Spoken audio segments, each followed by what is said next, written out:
Hi all, welcome back. Today I'm going to share the recipe to make masala vada. This is a very easy to prepare yummy tea time snack. So let's start. I have taken around 1.5 cups of chana dal, washed it nicely and I'm going to soak it for 1.5 hours. Now this is soaked nicely.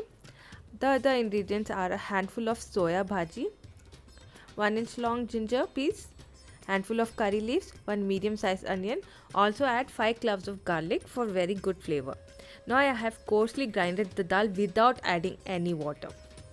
It is very important to coarsely grind it to get a scrumptious texture of the vada. Do not add any water. Now I am going to add in the chopped vegetables. I have finely chopped the vegetables and bhaji nicely. The other ingredients are I'm going to add a little bit of salt. You can add it according to your taste.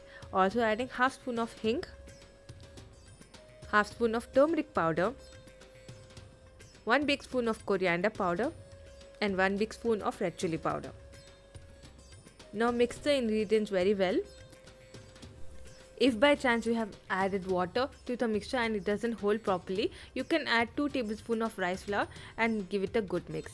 Now I am going to take a small portion of the dough in my hand, make a round ball and then flatten it like this.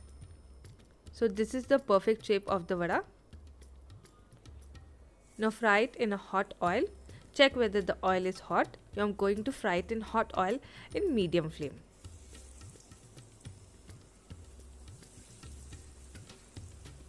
It's very important to fry the vada in medium flame so that it cooks from inside and within.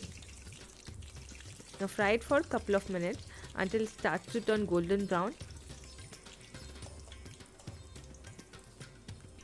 Fry this well. I also prepared this in air fryer and it tasted quite yum. Now serve this hot along with chutney of your choice. I hope you enjoyed watching this video. If yes, do give this video a thumbs up and please consider subscribing to my channel. Thank you for watching. Bye guys.